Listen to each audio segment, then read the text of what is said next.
Did someone ask a question? Now, was Hazel joining us online?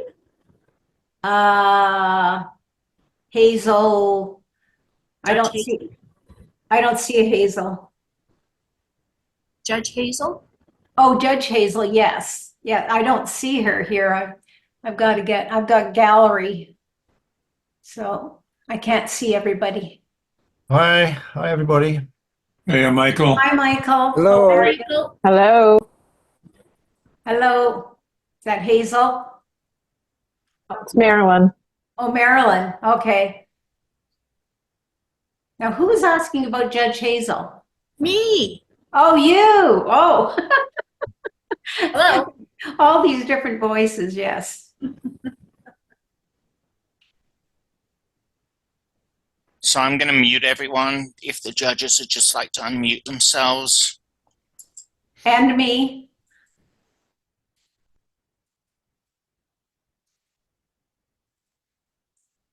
So if the judges want to unmute themselves. Yeah, one of our judges is not here yet. Okay.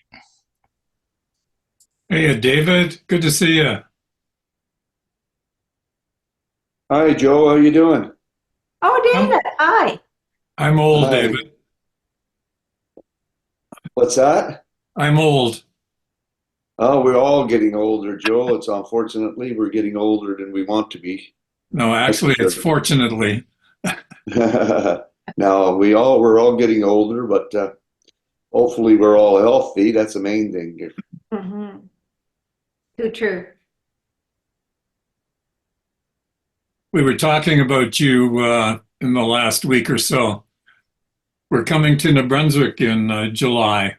Oh, excellent there. Unfortunately, I'll be in Norway in July. Ooh. Yeah, we're leaving. Well, we're going to Germany first for a week, and then we're Yeah. going on a cruise out of England. So I don't think I'll be back till almost the end of July, the 27th of July, I think it is. We come back.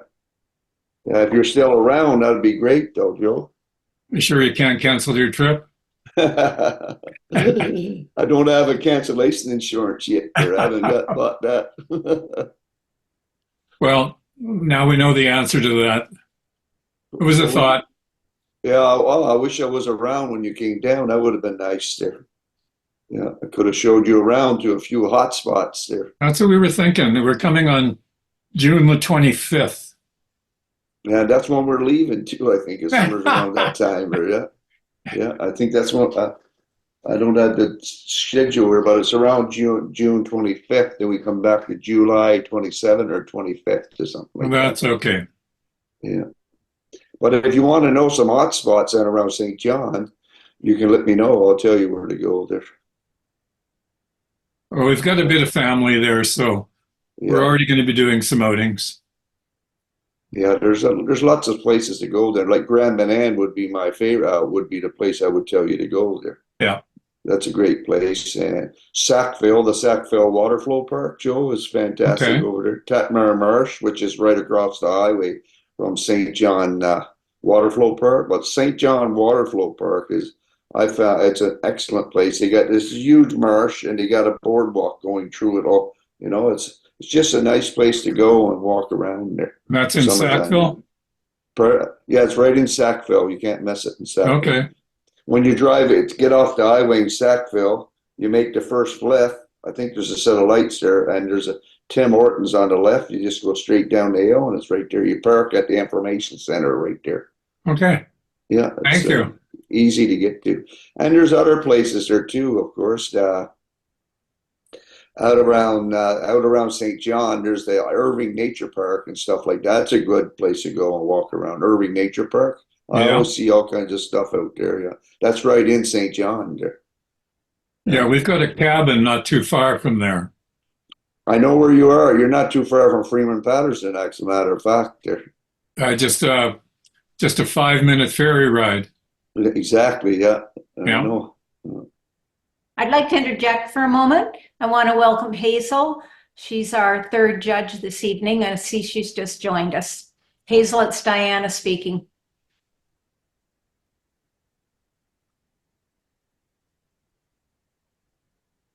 Okay. She might I be. see quite a few people online that I know her. That's nice. Mm-hmm. So Michael. we have the necessary judges. It's 7:01. Andy, do you think we should proceed or wait a couple of minutes? Well, we're recording, so we can proceed, right? The others can catch up when they join. Yeah, I just wondered if you wanted to start it or wait a second or two. It's up to you. How am I supposed to start it? I thought Edward was going to teach you that. I don't know. Oh, share my screen. Give me the right to share my screen. Okay. So you have the rights, right? Do I? Yep. Okay. I didn't know if I had it because he'd always made it. Okay. Can you see that? Yep. Okay, so I can get rid of that. And I can get rid of that. All right. So, any rate, we'll start out. Let me get to my beginning page and close that up. So I'd like to welcome everybody this evening. Our competition number 4, Animals, is underway, and we've received 53 images this evening, or for this evening, so we're going to have to be really disciplined. Before we get started, though, I'd like to welcome our judges. Oh, what happened? Just a second, it's not working.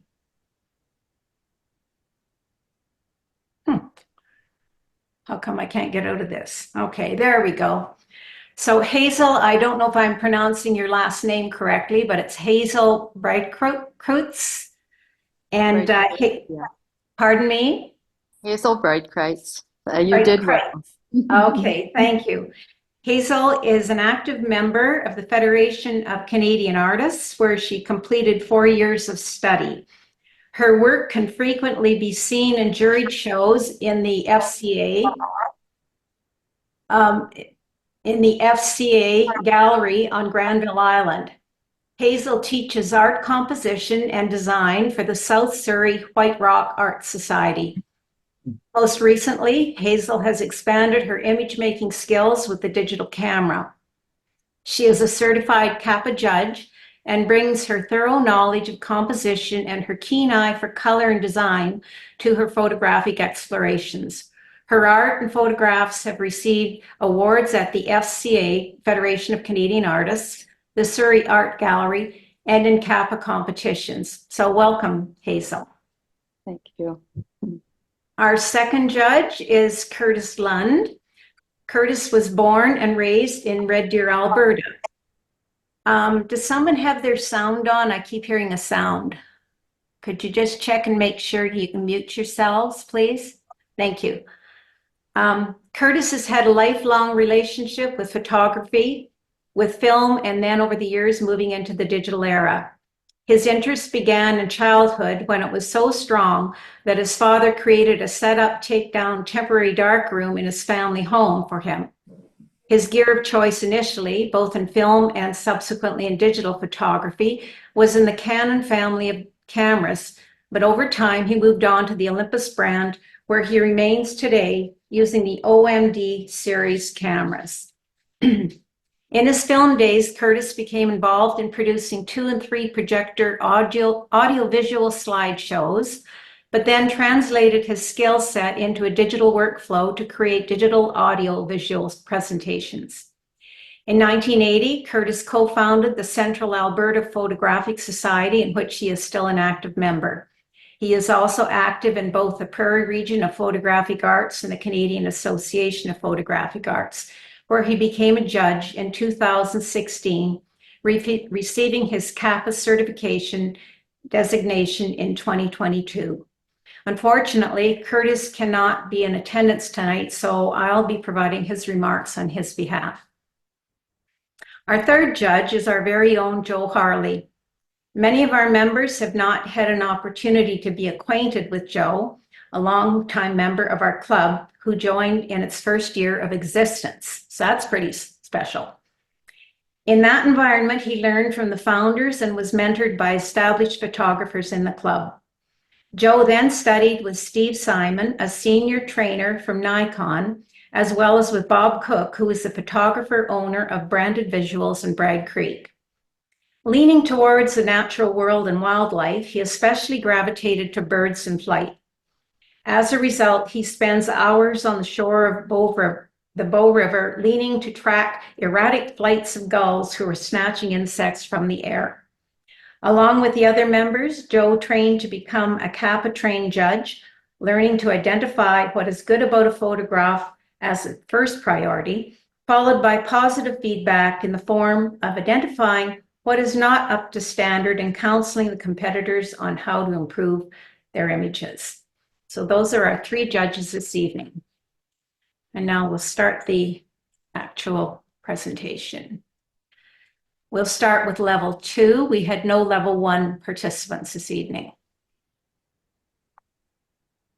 And could I get Joe to start the comments, please? Joe, you're muted. You're right, I am.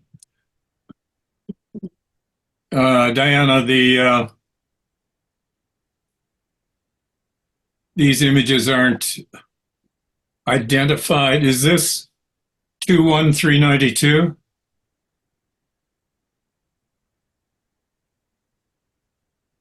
Um, 21392. This is, well, I don't have the list in front of me. This is the first one that was in place. I just have, okay. Let me check. That's okay, we can wing it. Well, no. They should be right. I checked them all this afternoon. Lord. Okay. It'll just take me a moment to find them.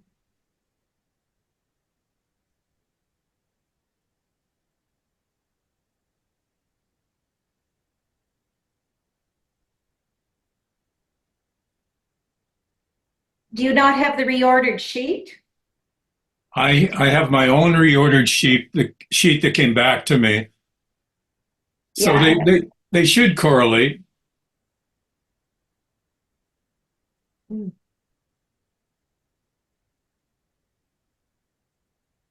Okay, images. Oh, that won't tell me because that's how they came in to me. I'll have to leave the meeting to check that out. No, don't because worry I don't- about it. Don't worry about it. We can handle it just the way it is. Well, I don't know what, are you saying that this is not the image you expected? It's fine. I just, because this picture is not identified, I just wanted to make sure that it was lining up with the comments that were written, that I've written. So we got it. We got it. You showed the second one, and I can tell that it's similar to the lineup. Here we go. Okay, very good capture. The photographer has done a good job of laying out this image. A lot of things are done right, and in this case, the background is very busy, but you can't do much about that. One way of approaching this is to go and see Michael Squance and get some extra attention to processing and maybe blur out the background just a little bit more. And that'll bring the concentration back onto the bird. The bird colors are just fine, but again, if you were to take some lessons from Michael on Lightroom and learn how to isolate the hood on the bird and bring out some of the details, it would enhance it. was a very good try, very good composition. Thanks a bunch. Okay, thank you. Hazel, may I have your comments, please? Yes, I agree that the placement of the bird in the picture space is on the third, and it's looking into the image, which is always good. It's a narrow depth of field, so it allows the grass in the foreground to be in the area of the bird, which is nice. And there's a little twig just to the right of the bird, which actually light brown grass actually helps to stop your eye momentarily, and it goes back to the bird. And I would agree that the background is quite busy, fortunately the bird is a beautiful color, and that really enhances the picture, and the bird is sharp. But a little less active background would probably add to this image. Thank you. Okay, Curtis's remarks are not different from those, so we'll move along. Okay, next up, Hazel, would you please start the comments on this one? Okay, it's the bird has been captured in a nice position in this image, and the bird has beautiful color. The challenge here is the background is very busy, and it takes away from this beautiful bird. As well as the piece of fence that it's sitting on. So there's a lot of competition for this little bird. He is looking into the picture space, which is looking at the viewer, which is nice. But there's probably if the photographer was able to just pull in a little closer and be able to capture the bird, the light is a little bit dull, and so that doesn't help this image. Okay, thank you. Joe? I agree. The image is captured nicely. There are some things that can be done to enhance it. The brightness could be brought up, and I think that would help. There's a lot of unwanted space. Mm-hmm. So I hate to be the person that says, let's try cropping this, but I think cropping would benefit the main focus of the image, which is the bluebird. So a little bit brighter, maybe some dodging around the bird to brighten it, and you got yourself a winner. Thanks a bunch. Thank you. Thank you. It's interesting, Curtis's comments. He commented it had strong color and nice lighting. All right, and Curtis, I'll start with Curtis's remarks for the next image. And his remarks on this one was it also had nice lighting, and he really enjoyed the color as well. So Joe, do you have something to say on this one now? I do. It's a very playful image. It's got some hand of man in it, which in this case is okay. The hand of man is okay if it is integral to the story. And so although the fabric was man-made, the whole concept here is that the chimp was playing with it. It's actually got lots of good contrast, and you never want to comment too much on the focus.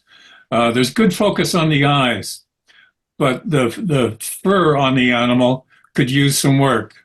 Now, don't get me wrong, Ansel Adams, in his lifetime of photography, seldom had a very sharp image that was purely in focus. But wildlife can benefit with some sharper focus. Thanks a bunch. Thank you. Hazel? I would agree with the comments. There's a beautiful, the fabric creates a beautiful leading line that just brings you right into the picture space. And then the fabric encircles, it frames that little face. And there's so much expression in those eyes. And even you can just imagine the wrinkles in the forehead. He's reaching, he's focused. This little animal is showcased very well in its environment. And it's nicely, the picture space is divided nicely. As an artist, I'm not painting this. We're talking about a photograph, but the background, the pink in the fabric and the bronzy, orangey color in the background don't work really well. And so that is just, to my eye, a little bit of a drawback, but certainly this little guy has been caught very well. He's entertaining, and yeah, it's a really, really fun image. Thank you. And Curtis's only remarks were he found the background a little busy, and he felt the eyes were a little on the soft side. Okay. And the next one up, Hazel, would you lead this one, please? Oh, sorry, I guess you want to see it. Yeah, the next one. Okay. I grew up on the prairies, so these little, I presume this is a gopher. Anyway, this rodent, it's a very interesting capture in that the face is nicely placed in the picture space, and it's quite amazing that the nose and the teeth and of course those little claws, those little forelegs are a critical part of this image. What takes my eye away from this little animal are the grasses across the front that are, it's a narrow depth of field, and so they are not sharp. And if they were sharp, the animal would be peering through these grasses, which would make a little bit of more mystery, and would also allow the eye of the viewer to be able to go in and enjoy the face and enjoy the action, just the piercing look, the alertness of this little animal. Thank you. And Joe? I like this image. The fact that the beaver's face and nose and teeth are in focus means that this photographer knows their way around the camera and has used a spot focus to isolate the face from the foreground and the background. I don't mind the out of focus foreground, the bokeh in the foreground and the bokeh in the background. It seems to work for me as a framing aspect. The little bit of dodging around the face might sharpen up some of the fur, and that always enhances a wildlife image. Otherwise, a very good capture. Thanks. Thank you. Curtis's remarks were pretty much in the same vein of both of you, so we'll move along. All right, and let's see, Curtis starts this one. He feels this is a very peaceful image and it has nice lighting. And so then, Hazel, maybe you could speak to it now. Yes, to see all of the interaction here among these little rodents is really very delightful. So it's very engaging for the viewer. There's a lot happening here, and you have the little guy looking on the left, looking into the camera, looking at the viewer, and that really catches the eye of the viewer, so that you look at that little guy. We always look for when eyes are pointing at us, when we're being seen. And behind him, it's almost like he's a little spotter, and the others are just interacting beautifully in the background. The challenge here is the lower part of the foreground, and the way it's blown away. That light spot distracts from this image. If that would have been just set back into the grass, so that you would have certainly the depth of field is narrow here, and that is really beautiful. But that's distracting at the bottom, and maybe just a little bit less of the dark in the very background would possibly enhance this image. And the very, very dark areas in amongst the little rodents here, if they could have been lightened a little bit, that would have also enhanced it, just to give these little animals a little more freedom to be, so that they would look a little bit more complete. All right, thank you. And Joe?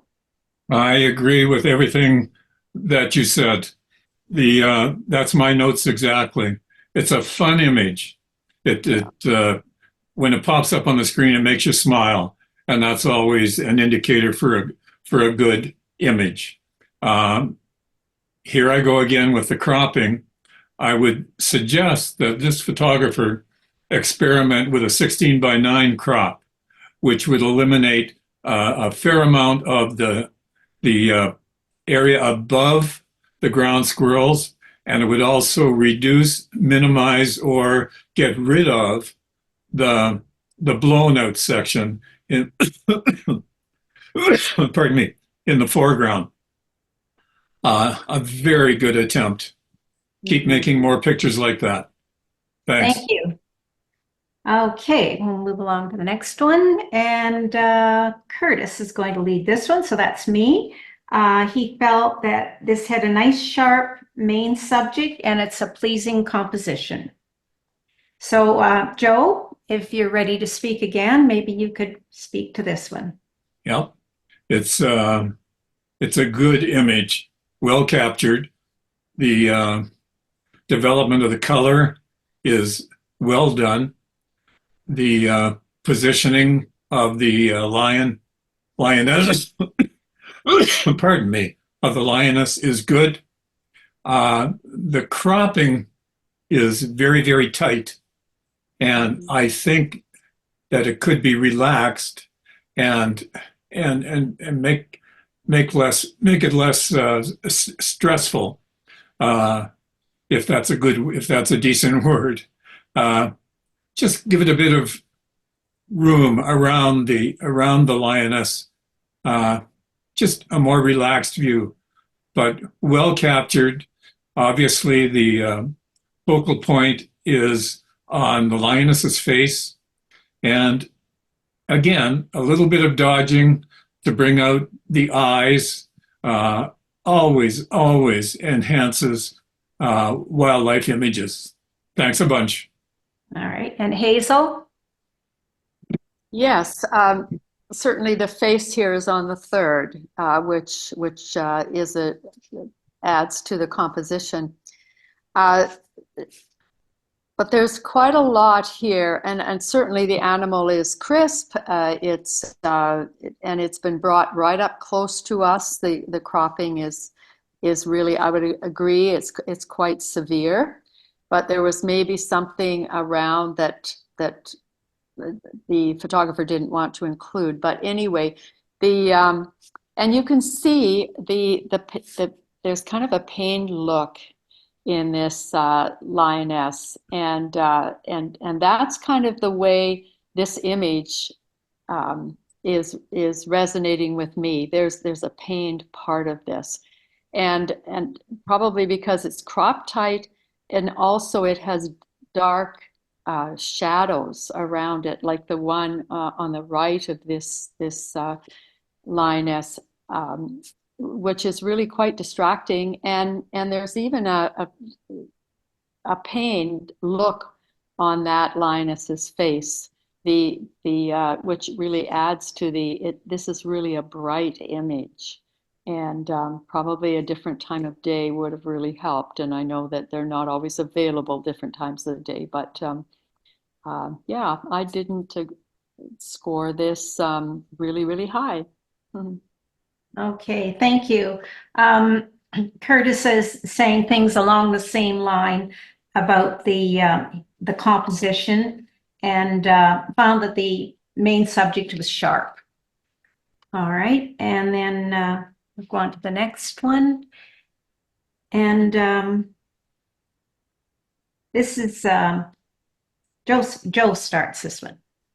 Yeah, this image got some high marks. It's a very creative viewpoint. There's all kinds of ways of doing a lizard like this, but on a personal note, I like getting up close and personal and looking into the animal's eye. Judges aren't supposed to introduce their own ideas, but it appeals to me, so I marked it fairly high. There's a good bokeh. The background is unobtrusive. To go in and bring a little more contrast to the scales on the iguana would bring the colors up a bit and the contrast, and add some dimension to the pebbly nature on its skin. Very good capture. Excellent idea. Thanks. Okay, and Hazel, I'll have you speak next, please. This is an interesting pose, and so that right away brings the viewer into the image because it's quite unusual, the pose.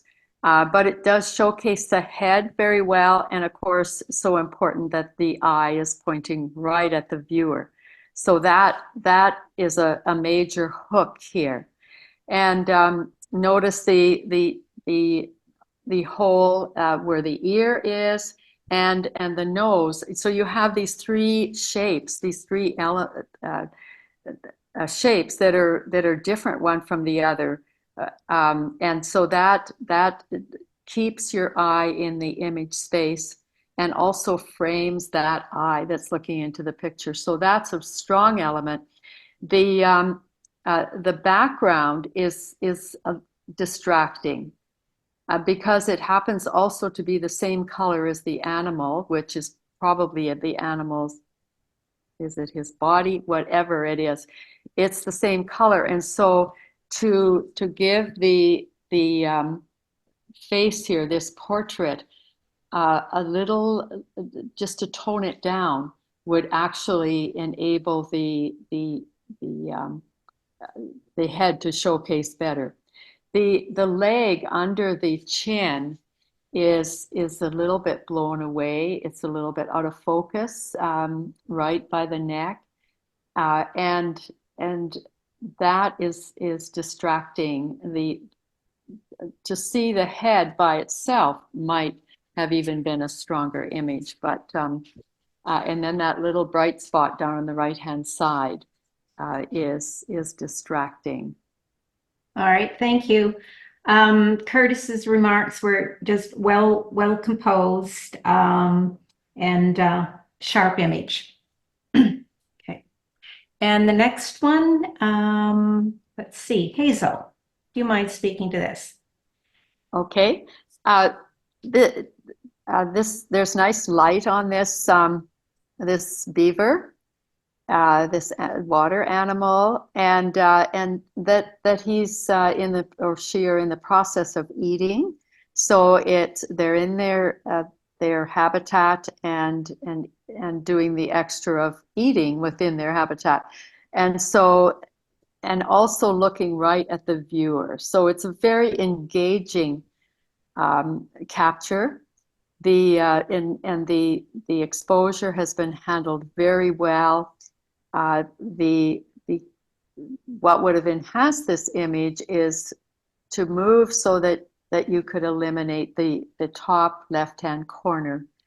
That tends to be distracting, especially there's a little fleck of something on that piece of rock or whatever, or is it a wood? So if you could have just gotten this little animal on the water doing what it's doing, it would have been a stronger image. Thank you. And Curtis said it's well composed and it has good lighting. All right, and I'll lead for Curtis. He felt this had a well-placed subject and that it was well lit. And then Joe, would you like to speak? Yeah, we're going back to the beaver. No, No? we're on We're the on the rabbit. Pardon? Okay. On the rabbit. That's good. Oh, did you not get to speak on the beaver? That's all right. I'm used to being ignored. Oh, I'm sorry. Let's go back. No, No. I beg your pardon. So sorry. No, I want to hear what you have to say. Go ahead.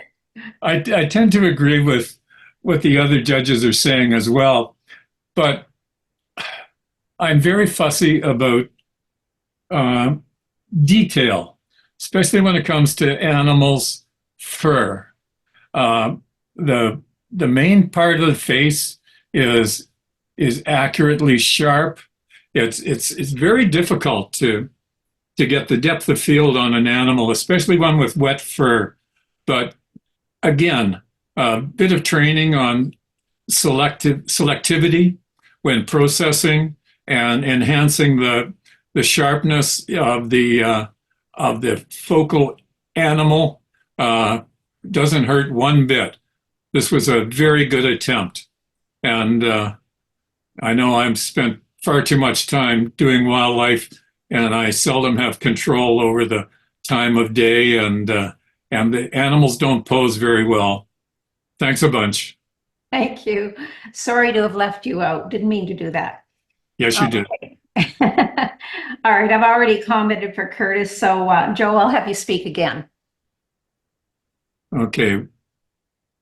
What are we on? The rabbit? Oh, the rabbit. Mm-hmm. Yeah. This is really well handled. You notice the sharpness of the fur and the contrast. It looks alive. And there's a foreground and a background bokeh. And it's a good environmental image. If there was any suggestions, and just suggestions, maybe experiment with a little less environment, and that brings the viewer attention closer to the rabbit and the rabbit's head and the rabbit's eye. And that's it. All right, and Hazel?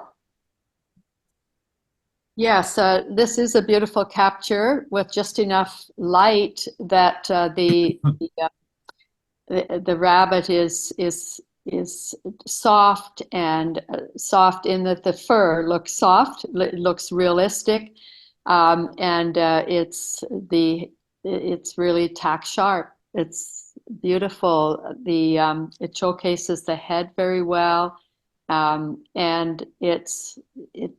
it looks really it's alive. Probably in the depth of field is handled very well. It's very narrow here, and so it just catches the animal, and it is the animal in its environment, which has been said. Probably a little less of if it was a little less of the background would enhance it as well. Thank you. All right, and we'll move along to the next one. And Hazel, do you mind speaking again to this one?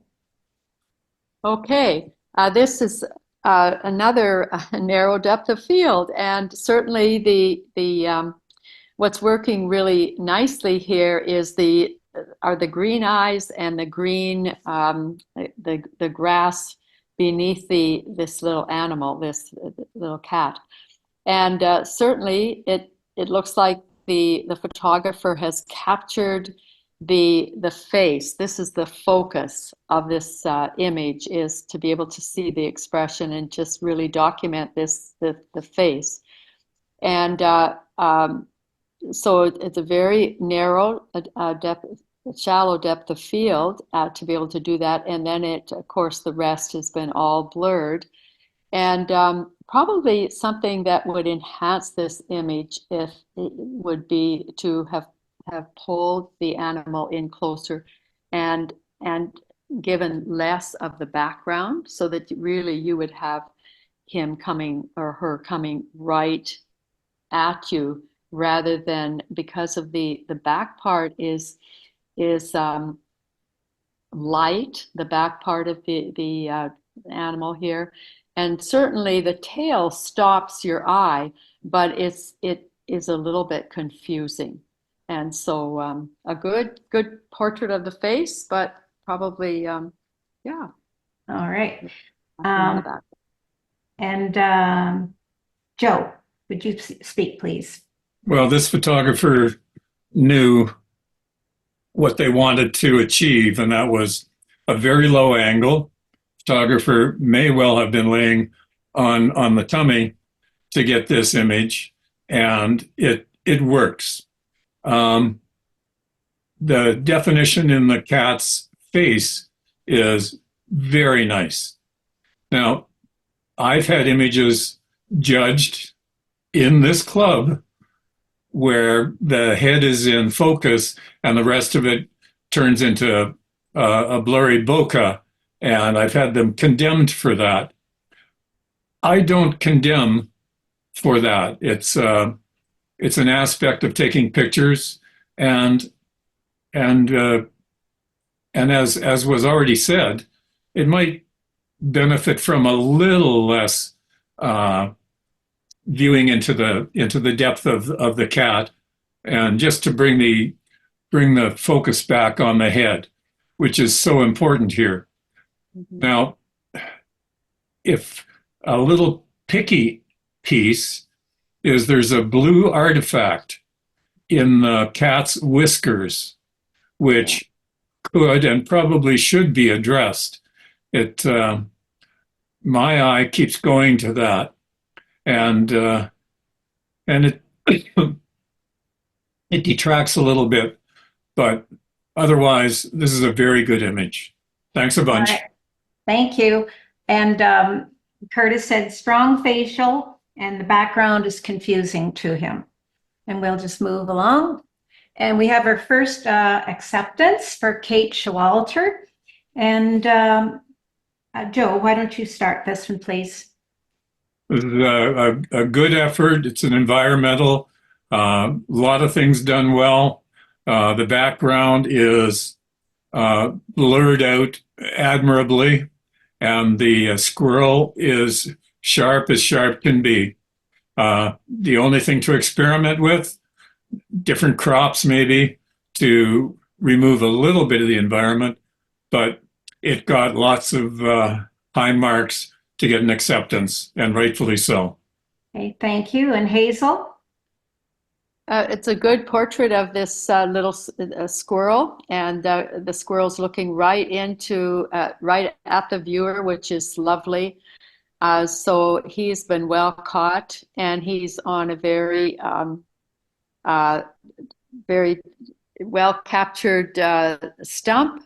So it's crisp, and the background has been handled well in that there aren't a lot of distracting elements. The line work in the back actually frames this little animal. But what is really distracting is the light spot behind the squirrel and down in that V shape. And that is where the eye keeps falling into that area. So it really competes with this beautiful little animal. So probably if you could have just turned a little bit and eliminated some of that bright, it would have been a stronger image. Thank you. And Curtis said good focal point and a sharp foreground. All right. And our next acceptance is to Graham Allen. And Joe, would you please, or no, Hazel, would you please lead this one? A nice a narrow depth of field here, which was really important because it showcases this animal. And the animal has been caught nicely right in the foreground in its environment, and even the tail is included, which is really important. There's space given around the animal. And there's a little bit of room in front of the animal, and the background has been handled really well in that it's not distracting, except on the right-hand side. And the stick that is poking in that is so bright, and just the area on the right has these bright spots that are really distracting. And as a photographer, or shall I say, as an artist, you can run some color over that, but as a photographer, you can't do that. So it has to be done in the camera. And so I think probably if you could have turned, that would have, if you could have eliminated that right-hand side, at least put it a little farther into the background, that would have helped. Thank you. And Curtis's remarks were, it's well composed and has good lighting. And Joe? I've got good effort on the portrait of the muskrat. A lot of things working properly. You look at the detail in the claws on the forepaws and on the back legs as well. I don't want to start a stampede to Michael Squance's door, but he did offer. And in the processing, there are things that can be done in the processing. And if you're in level 2 and just getting started on this odyssey, and it is an odyssey, there's ways of isolating that stick, which is blown out a little bit, and it can be isolated and toned down. And then your eye doesn't swap over to that white spot. Very good, very patient photographer to get that image. Thanks. Thank you. And acceptance for Paul Fesco. And Joe, I'll have you speak again, please. Yeah, this is a very difficult image to capture properly. And Paul has done a great job here of getting 3 dogs all at different depths and having their faces in focus. That's quite an accomplishment. The fur color, the sharpness of the bodies, it all works, and it's a testament to a good shooter. The background is blurred out nicely, and the focal point of the middle dog's eyes focused on the camera really makes for a good, attentive image. Well done, Paul. Thank you. And Hazel? Certainly, the comments have been good and received here. In certainly, you look right into the dog's eyes, and it's a center dog, which really grabs the viewer's attention, and they are just coming right at you. At the viewer, which is, and there's interesting personality revealed in each of them. The expression is lovely. The something that keeps catching my eye is on the right-hand side. The background is very distracting, and it happens to be behind the lightest dog, and so it's a challenge to keep the viewer's eyes on the dog, on the dogs on the left, because the right side is of the image is so different from the left side, and so probably maybe you can't always move, but maybe have a little less depth of field, wait maybe a few seconds more so that the dog on the right covers off the background. Also, if there was a little bit of movement shown on this image, in this image, it would have been a much stronger image as well. Right now they're frozen, and that's one way to capture, but to show movement, it would have been stronger. Thank you. All right, and Curtis felt it was a nice action shot with interesting composition. All right, and we have an honorable mention for Paul Fesco. Hazel, would you please lead? The light is beautiful here. It's a beautiful time of day, and the background of the blue and the green in the foreground is really beautiful. The horses looking into the out to the viewer is really lovely. There's good eye contact, and the grasses in the foreground, also on the right in front of the animals, give you a sense of place. And there's that tactile sense here. That's really good. You can almost feel the grass, and you can also feel the softness of the horses. There's a stump right on the third, and that is something that you can't always find. But if you see something like that and include it the way this photographer has included it, it just adds that extra element that it really didn't need, but because it was there, it enhanced it greatly to have that little punctum there on the third. The horses on the far right and the left are looking at us. They're positioned nicely. If the only comment I have are the central horses, it's a little bit confusing when they're overlapping the way they are. That is my only comment, but the light is gorgeous here. So much good happening. Thank you. And Joe? I've got good composition, excellent focus, excellent sharpness. There's very little wrong with this image, if at all. That could be used in a magazine just as is. Well done, Paul. Thank you. And Curtis said this is a nice trio and a nice treatment for the subjects. All right. And an honorable mention for Tony Franco. And I will start with Curtis's remarks. Lots of color, subjects stand out, and has sharp focus. And Joe, would you please comment? The focus is good. It's a good capture. Positioning of the ducks is quite good.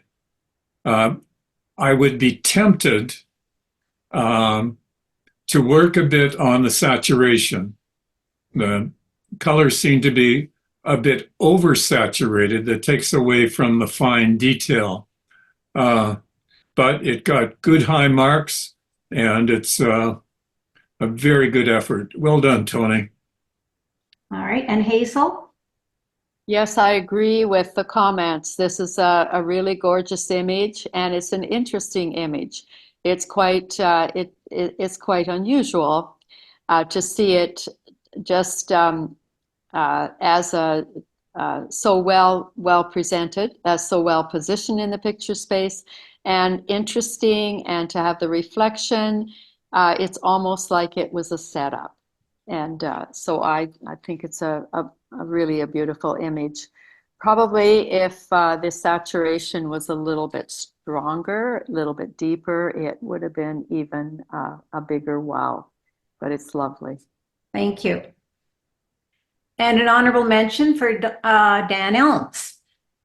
And Hazel, will you please lead this one? Okay, this is a beautiful portrait of this animal.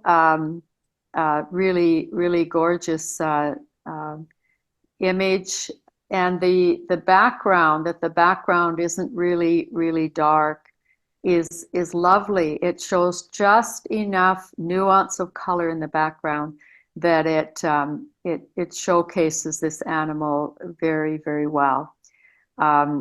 And there's a little bit in the bottom to show that there is a neck, and so it hasn't been cut so tightly that it's awkward. There is a little bit of the one horn. At the end of the horn, there's this bright white spot, which is a little bit distracting. And it's really close to the edge. If that could have been just toned down a little bit, it would have been a stronger image. All right, thank you. And Joe? It's an excellent portrait. It's one of my favorite ways to show wildlife, and Dan's done a good job. The eye is the central focus of the portrait. They're majestic animals to begin with, and that white spot on the horn is probably a damage from rutting or fighting with the forest. You know, when you see an animal, when you see a bighorn sheep, the ram up close like this, you can see the segments in the horn, and so you see, if you follow the horn from the skull around to the tip on the front horn, you can see the segments. So you see 1, and then the big division, 2, then a big division, 3, and then a division, and then the newest segment of horn is lighter. And that's marvelous photography, because that means that this animal is in its 4th year or heading into its 5th year. And that's how the biologists get the ages on these critters. It's very well done. All 3 judges have marked it very high, and so Dan deserves the honorable mention. Thank you. And Curtis said it was a good use of depth of field, had strong focal point, and I went and wrote over my notes. He felt it's cropped just a little too tightly. And for Lisa Bradley, we have a winner. And Joe, maybe you could lead this off. Well, one of my favorite owls in the whole world. It's a saw-whet owl. It's the exposure, the detail, the focus, the exposure and the clarity are all well done. Doesn't really need much at all. The eyes are very well handled. And saw-whet owls are difficult to photograph at the best of times, and it's often in poor lighting. And so this is really well handled, and I congratulate Lisa. Thank you. And Hazel? Yes, this is really well captured. A beautiful portrait of this little owl. It's lovely. They're looking right. She's looking right at us, and looking out of the picture space, and well placed in front of that tree, which gives a little feeling of placement and part of the bird's habitat, and that there's a little bit of snow. That's something you can't orchestrate, and so that's really a gift when you have a little bit of snow along with this little bird. So it's just really a lovely capture. If there was anything that would possibly enhance, if we were being really picky, just to crop in from the pictures, just on the right-hand side a little bit, the little bit of the left-hand side as I'm viewing the bird. Probably that might enhance it a little bit, but that's maybe being a little picky, but it's just a gorgeous image. All right, and Curtis commented on the nice pose, and the subject creates a nice diagonal. All right, so congratulations, Lisa. And then we have another winner. And Mike, I hope I pronounced your name correctly. APOC or APOC, I'm not sure which, but congratulations. And maybe Hazel, you could lead off on this one. Well, this is a lovely a portrait of this little squirrel in its environment, and it's actually doing something. It's like a posed image with him holding the nut or whatever it is in his paws, and the paws, the face, and just the activity is so nice and crisp. And he's stopping for a minute as if to say, "Oh, you want some?" There's just, you can engage with this image. It's lovely. And that the photographer used that piece of wood at the bottom. It acts as something that stops the eye, and you're able to really focus on this little animal. You're not lost. It's the quiet space, which allows, or the quiet part, which allows the riotous background of this little animal's environment to showcase the animal. So you have the quiet, you have the riot in the background of color, and yeah, it's just a really fun image. Thank you. And I'll speak for Curtis right now. Good intense action, well posed, and strong composition. And Joe, what would you like to say? This portrait's been handled very nicely. Cropping is ideal. The bokeh is excellent, and the sharpness right down to the whiskers is ideal. I deal quite a bit with wildlife, and only because I'm not good at anything else, I pay very close attention to the eyes. So if in the processing, if you can isolate the eyes and remove some of the shadowing and enhance the color, it's a great way to make the portraits really, really pop. And so that's a skill that has to be worked on. And I would encourage anybody to follow that line. Thanks. Thank you. All right. And our last winner, 3 winners in this section, is once again Lisa Bradley. And I think Curtis will lead this one with intriguing photo, strong composition. And then Hazel, would you like to say a few words? Yes, it's a really interesting composition. You have the vertical lines here, and which help to set the oval of the animal. So you have actually 3 different oval shapes with the animal when you notice the ear, the partial part of the face, and its body. And so those are 3 different sizes, and so that makes it really interesting. To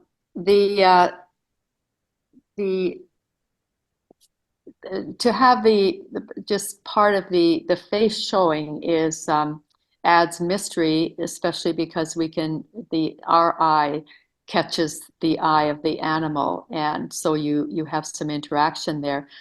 If there had been possibly just a little bit more of the face, it might have been a stronger image. Or if the bottom part of the animal, the body part, tends to be a little bit bright, and it's a larger shape, and it's not necessarily an interesting shape, nor does it tell you exactly what it is, other than you think, yes, that's part of the animal. So that takes away from the mystery of this face. That's where the real story falls. But that's my comment. Thank you. And Joe? Very creative choice on this photograph. You know it's a winner because when this picture comes up, the viewer automatically smiles because there's a, oh, look, it's got that ah factor, AWWW. The way it's presented, it's in a square crop. I'd be really tempted to try a vertical crop so as to eliminate a little bit of the tree on the left and the tree on the right. And that would bring the viewer's eye back to the animal's eye. And it's worth a trial or two. The way it is, it's obviously really well voted. It's got very high marks in the voting, but I'd be tempted to experiment with a vertical crop just to see what can be done with it. Thanks a bunch. All right, thank you. And that's it. That ends level 2. Congratulations, everyone. And we go on to level 3, and our first image is up. And maybe Joe, we'll have you lead off on this one, please. This is an extremely technical photograph, and it's exceedingly well done. It's got all kinds of action, and the photographer was panning the camera along with the racing horse and has captured the speed and the intensity of racing. Unfortunately, it got no points in the animal topic because it's disqualified because of the presence of the human, which was outlined in the rules to begin with. So a very good photo. It just doesn't fall within the auspices of the rules of animals without human hands or humans showing up. All right, thank you. And Hazel? There's nice movement in this image. Certainly you can see what's happening, but it's blurred because there is movement throughout. The challenge here is the head is cut off by the horizon, and that's something that a person has to watch. That where the horizon level, it's always wise to not go above it at a critical part of the person or animal or whatever. And so that makes it confusing for the head of this person, this rider. And so it's certainly placed on the 3rd, which is good. Yeah, that's what I have. All I have to say. Thank you. Thank you. Curtis as well did not score this image because of the presence of the person. All right, we'll move on to the next one. And Curtis will lead this with the comment. He felt there was too much hand of man to be an integral part of the image, so he did not score this one either. Hazel, would you like to comment now? Well, this is a storybook kind of image. It's because of the way it's lit, and because the zebra is uh, looks like the zebra has been drawn or painted. It doesn't look like it's alive because it's amazing what lighting can do. It certainly is just coming into the picture space, so that is lovely. There's room in front of it, so there is it has room to breathe, which is important for the viewer to be able to really look and enjoy every aspect. There is a fence on the left-hand side, which actually helps to frame the image, and then of course the vertical on the right-hand side, as we look at the image, is framing it as well. And so it's yes, it's a storybook image, and yes, it is quite bright, blown away. Yeah. Thank you. And Joe, your comments, please. I wouldn't entirely disagree with Curtis. There is a lot of the hand of man in this. Perhaps not as blatant as having a human standing there, but I did give it some value, and I gave it a numerical value as a good image because technically it was well photographed. It's a bit high key in the area of the zebra itself. To work on the crop and to reduce the amount of hand of man might might make the hand of man less obtrusive. But you can't deny that there's structures there that were built by humans. And so there's arguments either way. But it was well photographed. All right. Thanks. Thank you. Thank you. And Hazel. Yes, a beautiful bird. It looks like also this looks quite as if it is from a storybook, with the colors and just the movement all around, and there are a few branches which are acting as frames for the bird. The thing that is a little challenging here is the bright light that is poking through in the background, which is really quite distracting and takes away from this bird. But it's been caught in an interesting stance. It's looking, it's in a nice position, and it's showcased within the picture space. Right. And There's a little bit oh, sorry. left-hand side, the lower left is out of focus and is quite distracting because it is very dark in the corner. That could probably, the cropping could probably have been adjusted a little more. Thank you. Okay, Joe? Yeah, it's well captured. Oftentimes when you're getting a bird like this, you're shooting up into the branches, and this is a direct on full body image, and that's always preferred when you're capturing a bird like this. I didn't take the time to figure out what kind of bird it is. The color development is really quite good, especially with the yellow and buff and tan in the body. The head around the eye could use a bit of work to bring out the shadows and to bring out the detail.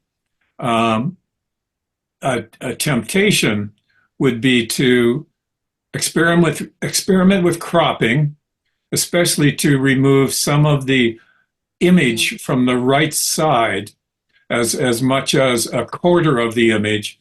The bird is looking into open space or space to move into, and so the area behind the wings to our right doesn't add anything to the image, but it's a good composition and well captured. Thank you. And next up, Curtis can lead this one. Composition of the overall image is well handled. Lighting is a bit flat. And Joe, would you comment, please? The lighting is a bit flat. It got some good marks from the judges. The animal is looking into the area of the photo that's open to interpretation.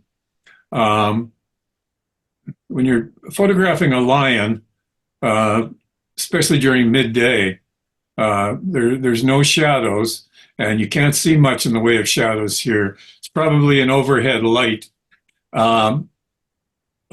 Enhancing the color of the lion by isolating the image of the lion and adding some contrast and maybe a tiny bit of saturation would make it pop from the very inconsequential background the way it is.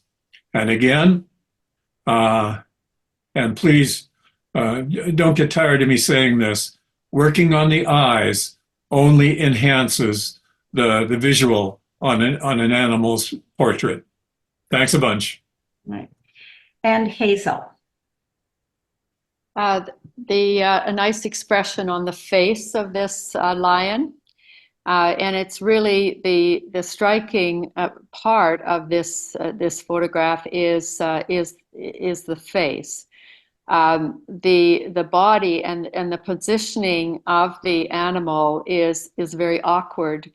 The rump part is just because of the angle, it really detracts from the image because it's distorted. You wouldn't paint a photograph in this type of composition because it is so awkward in the background. And it takes, I guess it's the foreshortening that's happening here. It takes away from the overall view of the animal because of that distortion. And if you block out the left-hand side and just look at the face, that's where the image is. And it could use more contrast, and certainly that would give more light on the face. It just needs a little bit. It's high key. It's a little bit probably a warm time of day, and so that yeah, it's a Thank you. lovely animal. And Joe, would you please lead on this one? It's a great capture. It's a very nice treatment. Wild horses, if this is up around Sundre, they are some of the toughest critters you could ever imagine to exist when it's 30 below. And the color of the background and the snow and the bushes, pardon me, just makes it look cold. And to have the attention of the two horses towards the camera shutter is very nice. And to put the horses on the I don't know if it's on the third this time, but it's well handled and it's a good image, good capture. Thank you. And Curtis's comments was a cold, frosty day, lighting well handled. And Hazel? Yes, this certainly shows that the day was cold, and we can feel the cold from this photo. And even the way that the horses almost look like they're a little bit hunched up to try to stay warm. And so it certainly feels cold. They've been able to capture these animals in their environment. And the positioning is good. They're both looking into the picture, we're looking into the picture space, and they're looking at us, the viewers, which is it's always great to have good eye contact with whether it's animal or person. Probably, if certainly to have a little bit more light on this image would have enhanced it. But if you want to stick with the aspect of it feeling cold, it was captured here. Thank you. All right, and on to the next one. And Hazel, if you're not too tired, I'd like you to lead on this one. Okay. This is interesting. Certainly the division of space is nicely handled here. You have the foreground, the midground, and the background, and so that creates depth. And also there's a little bit of tension here because of the way it was photographed. You wonder, is there a cliff behind this mountain Sheep. goat? Sheep, thank you, mountain sheep. Is there a drop off behind it? So there's some tension here, and it's great to include the background, the environment that this animal lives in, but probably to enhance this image. And of course, the animal is really nice and sharp, which is great. Probably the background could have had more detail so that you would feel like, oh yes, the animal is part of that environment, and give the expanse, allow the animal to be part and parcel of its environment in a greater way, would have enhanced this. And also just to deepen the color a little bit, the richness would also. All right, thank you. And where am I here? Joe, please. It's a good environmental portrait. It's what all of us try to attain. A beautiful ram with a full curl, and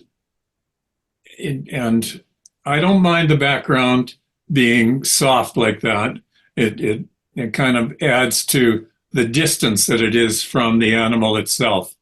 So I would like to see, no, I think the photograph would benefit from isolating the ram, the horns, the fur, and the rock that it's on, and increasing the saturation and the contrast, because that would bring the image itself, the focal point of the photograph, towards the viewer, and let the background fade away. And I'd be tempted to even blur it or desaturate it, and let the animal and the foreground take over. These are personal preferences and something for the photographer to work on. In the meantime, this image got good high marks, and it's well done. Thank you. And Curtis thought it was a good composition, great composition. He liked the muted background. He thought it complemented the subject. All right. And next up, Joe, would you please lead this one? Yeah, a moose in response, in repose. Can't read my own writing. A moose in repose.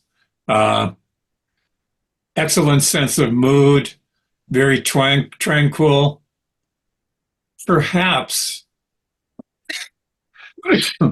a tiny bit less foreground, but that differs with every viewer. Just well captured, got nice high marks, and take more photos like this. Okay. And Curtis thought it had a good pose, a nice pose, and had good color. Hazel, your comments? Certainly an animal in its environment, sitting lying right down in the grasses with the grasses all around. That marries the two together beautifully, and the animal is positioned nicely in the picture space. There's nice light on the antlers here of this moose. The there probably it was a pretty bright time of day because the shadows are quite strong on the top of the head from the antlers. So if that could have been toned down a little bit, that would have probably enhanced as well the image. But nice shallow depth of field, so that the background just goes into the it disappears into the background, so it doesn't the foliage doesn't detract from the animal. So it's good depth of field here and rich color. It's a good image. Thank you. And now we'll have, maybe we'll have Curtis lead this one.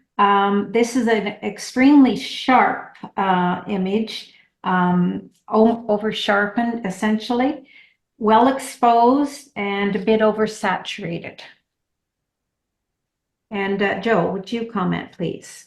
Yeah, it is a little over sharpened. Not too distracting though.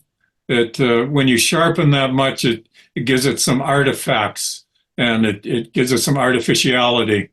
One thing that this bear's face does exhibit is bright eyes, and that's to a benefit. As Curtis pointed out in his notes, the muzzle of the bear has been oversaturated, and that is a bit distracting. But this this image got lots of high marks the way it is. Thanks. All right, and Hazel? Yes, an image that certainly is filling the picture of space well, and it's as if the bear is coming right at the viewer. It's a powerful image. It has a very shallow depth of field, which just really showcases this bear.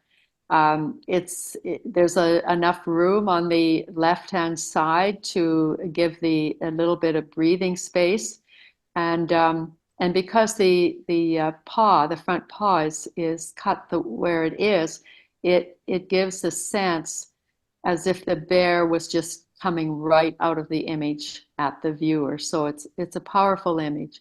But yes, I would agree that it's probably over sharpened, but it actually and also the nose is just a tad bit overexposed, but it's a beautiful, otherwise it's a beautiful image. Thank you. Set in its environment. Thank you. And the next one, Joe, would you please lead this one? A very appealing image. I gave it very high marks because of the composition and the lighting and the detail. So many things well handled. Yes, you can find things that are a little distracting, but that happens when you're dealing with wildlife, and especially when you're dealing with chimps in the forest. They only stay still for a half a moment, and then your photograph is gone. It's good lighting, good exposure, and the baby's eyes really make this photo. Well done. Thank you. And Curtis's comment was that it was well captured, but he felt it had harsh light. Hazel? Yes, it's a very interesting composition. The placement in the picture space is excellent to showcase this little animal. But the light is very harsh, and that's why one of the reasons with harsh light, the face looks distorted. There seems to be a deformity. And that creates quite a shocking image.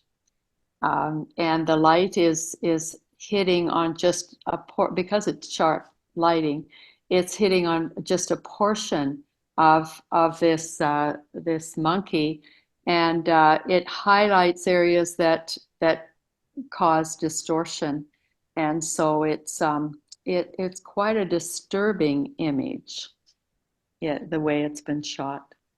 Thank you. All right, and moving along. Hazel, do you mind carrying on? No, I don't All mind.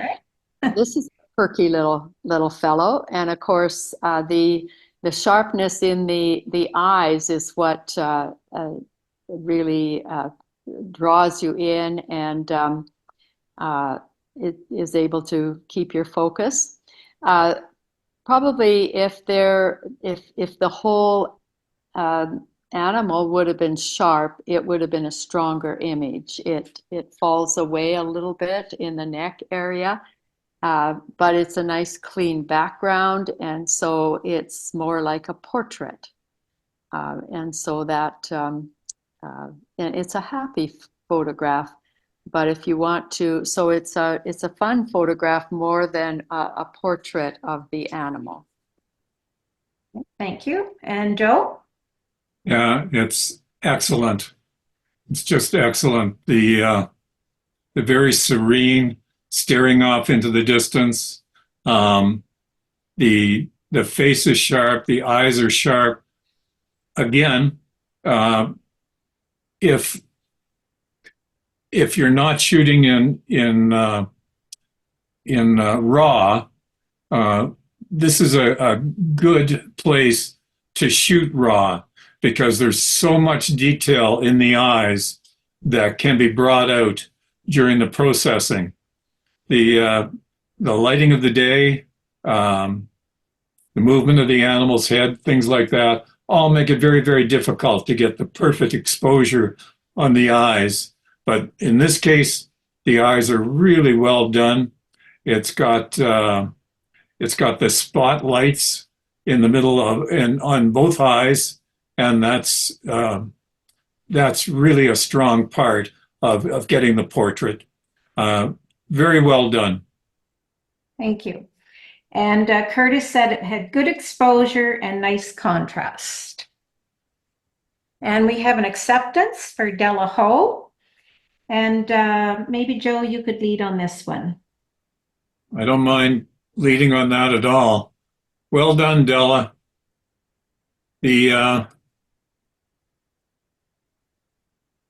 got to get to the zoo because I'm not sure I'm going to get to Hudson's Bay anytime soon. This is well captured. The only the crop, the positioning of the bear, the looking to our right into the space is perfect. It's a great way to put the bear on the third, and it leaves room for interpretation over on the right.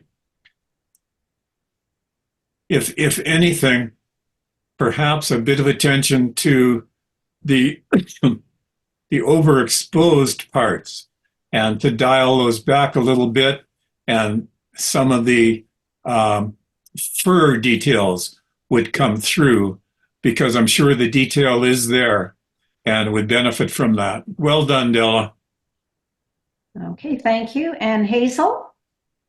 Good positioning in the picture space on the third, with just a little bit along the bottom for the bear to rest on, which allows the bear to even feel larger and bulkier, because they're on this, he's on this little strip along the bottom. So that gives some added emphasis for the size of the bear as well. And the way the bear is sitting on that edge is he's very nicely placed, with even one paw turned toward the viewer, so that we can enjoy the black and white of the paw. The background is very, very strong for the white of the foreground, and so that is quite overpowering here. The face also is turned in such a way that the light is hitting it, and the nose disappears into the background. Also, with the mouth wide open, you should be able to see some pink or red of the tongue. So there's the expression on the face is really lost to some extent by the way it is turned. And so to have more light on the light is on the side of the bear that isn't able to showcase the head like it would if it was on the other side. And it's probably the very, very dark background that is not helping there either. Thank you. And Curtis felt it had strong contrast, really enhances the photo. All right. And we have an acceptance for Monica Villeneuve. And Hazel, maybe you could start that one. Okay, this is kind of almost like a cartoon, a story from a storybook, a picture from a storybook. Just the way the ape is looking over the gorilla, whichever, is looking out over and at the viewer, which is, so there's eye contact, which engages the viewer, and that's always a good thing. It always holds the eye. The foreground, to have the foliage out of focus is very distracting. It distracts from this lovely face that's looking out of the picture space. To have this gorilla in its environment, you really need to have the foliage crisp and clear in the foreground. All right, thank you. Curtis felt it was well framed and had nice lighting. And Joe? It's one of those bucket list photos that you always hope for. It's well handled, well captured. The only thing I would pinpoint is to go in and work on the eye sockets and increase the luminosity there. This could be extremely powerful. It's well done, but it could enhance the powerful view of it by getting the luminosity in the eyes. And I would like to have been there for that shoot. Thanks. Okay, thank you. And we have an acceptance for Ruth Daly. And Curtis. Curtis commented, it's cute, well composed, and great light and strong color. And then Hazel, would you comment, please? Yes, this is a delightful little image in that the animal is looking straight out and at the viewer, and that his little paw is resting under his chin. That really adds a lot to this image. It stops your eye. It acts kind of like a third element. You have the hair, you have his face, and you have that little paw. And they're all different sizes. And that the animal is looking directly at the viewer, and there's light in the eyes is very nice.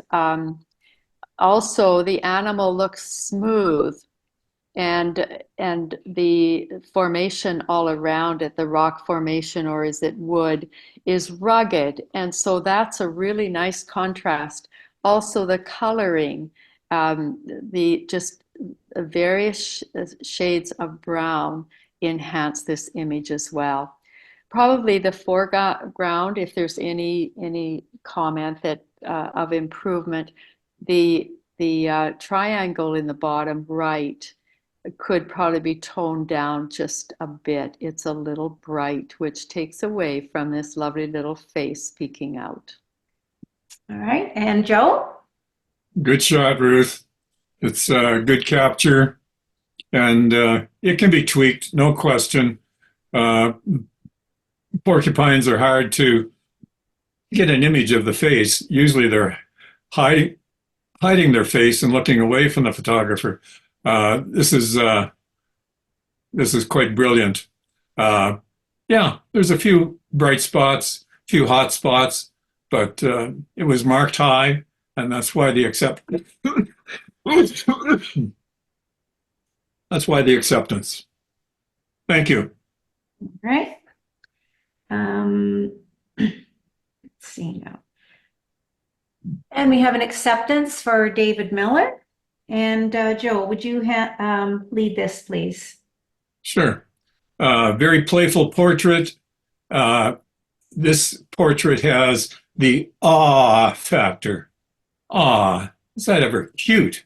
And there's not much wrong with this image. I marked it very high. The exposure, the clarity, the focus, the detail, all well handled. David Lilly, from whom I learned a lot back in the opening year of this camera club, posted on the chat that processing is easily 30 to 50% of an image, and can certainly turn a good image into an amazing image, and barely acceptable into a wonderful image. David, this looks good right out of the camera. Well done. Thank you. And Curtis's comments were it's great action, nice lighting, contrast well handled. And Hazel, your comments, please. This, I agree. This is certainly a playful image. You kind of smile. There isn't eye contact, but certainly we can relate to these bears having fun together and kind of kibitzing with one another. What really strengthens this image is the backlight in behind these vines. It has this lovely glow in the background, which really adds a lot to this image. It's like a backdrop that is interesting, and it showcases the bears well. The only comment I would have is if you could have had a little bit, just back up a little bit, have a tiny bit more foreground, it would have given these bears a little more room to play, and it probably would have added to the image. All right, thank you. And for Della Ho, we have an acceptance. And let's see, Hazel, would you lead, please? The light is gorgeous here. It's been caught at just the right time of day, probably the morning light. And I believe, is it an elk? A young? Anyway, it's a beautiful animal, caught very well. To enhance an image like this, possibly if you could have just stepped back a little bit and included the reflection in the water, it would have really added something to this image also. But as it is, the light is gorgeous and it allows the coloring to be perfect. Thank you. And Joe? Well done, Della. It's a good capture. The exposure is good. The color development is good. The clarity is good. A lot of good things in this image. Keep taking more of them. All right. And Curtis said the inquisitive look really makes this photo well captured. Okay. And we have an honorable mention for Andy Denton. And Joe, would you please lead? Yeah. This is a terrible image. I don't know why anybody would put this into a competition. It's just got everything wrong with it. Oh, sorry. This is from Andy, right? Yes. Okay. Well, in that case, Andy, it's an excellent image. lot of things well handled. You know, I was yanking your chain. The detail in the elk's fur, the detail in the elk's antlers, the bokeh in the background, the detail in the foreground underneath the elk, the shadowing on the face has been relieved, and it exposes the eye, and it focuses the viewer's attention to the elk's eye, and that's the way it should be. Well done, Andy. All right, and Curtis felt it was a great shot, but he found the colors to be a little oversaturated. And Hazel? This animal has been caught in beautiful light, and the positioning is wonderful. Notice how they've pulled up on the animal just enough to add a little bit of in your face, which is lovely. You want to be close to this animal, and you don't want to be this close in reality, but we can enjoy having it pulled up in the camera, and it's positioned so well. And the background has been just handled in such a way that you can see the background. You know that this elk is in its environment, but the background is not distracting.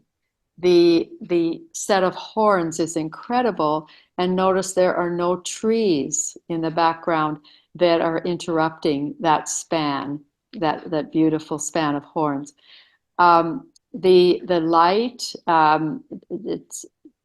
is it morning light? It's such beautiful light coming across, and the water, that's the color that the water is in the backwoods. So it's just lovely, and the rim light also on the animal. It's a beautiful image, absolutely. And there's space in front of the animal so that there's a little bit of movement. So it's not, the animal has not been caught right in the center of the image, but you have space as if to allow the animal to move. Thank you. And an honorable mention for Joni Julin. And Curtis, I'll start with Curtis on this one. Great composition. Muted background complements the subject. And Joe, maybe you could comment now, please. Well done, Joni. Well captured, well processed. The animal looks so contemplative. And I think I was standing beside you when you took that picture. And you've captured it ideally.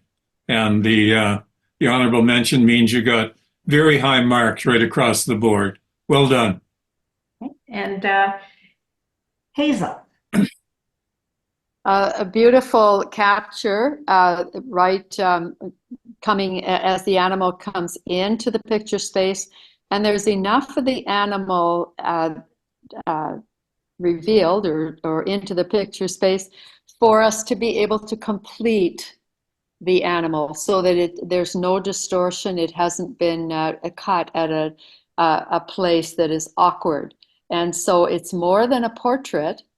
The animal is as if it's moving in to the picture space, so that there's a feeling of movement.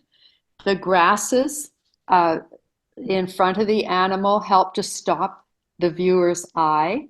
They act as a little bit of a framer. Also, the grasses that go across on the far left-hand side of the viewer, so that you have this lovely framing happening. And the animal is turned just enough towards the viewer that the face is not distorted, and you are able to see both ears and eyes, which is really important. The exposure is beautiful. The browns, there's separation in the various shades of brown, and you can almost reach out and feel the soft fluffiness of the fur. The only negative that I would say here is that the just in front of on the right, just as the animal is looking into the picture space, there's been the smudging in front of the face does not enhance the animal. If below the animal's mouth, in that part, if you could have left that up, revealed that much of the environment by the face, it just looks like something has been erased. And I don't know if it has, but that's the way it looks, and it detracts from that this beautiful animal, and also detracts from the environment that the animal is in. All right, thank you. And on to the next one, we have an honorable mention for Terry Lindy. And Hazel, would you please comment first? Well, there's a strong impact here right off as soon as your eye lights on this image, and that is because there's the dark on the light, the black and the white, and so you have drama happening right away, and so that's an interesting way to showcase the animal. And this hippo, just as he comes up out of the water enough so that the eyes are the bulging eyes there, staring at you, so it has strong impact. The challenge is, where does the eye rest? And certainly you have impact, which is the initial response. And then where does the eye rest? And because the eyes of the animal are off in two different directions, they are not able to focus right at the viewer. So then you have to look for, where can the viewer focus? And the focus happens right on the bridge of the nose. And so that is a little bit confusing. But certainly it has drama. Thank you. And Joe, please. In my notes, I wrote, "This is a superb image." And the best thing I can say, Terry, is please put a frame on this and hang it on your wall. It's very well done. I would be proud of an image like this.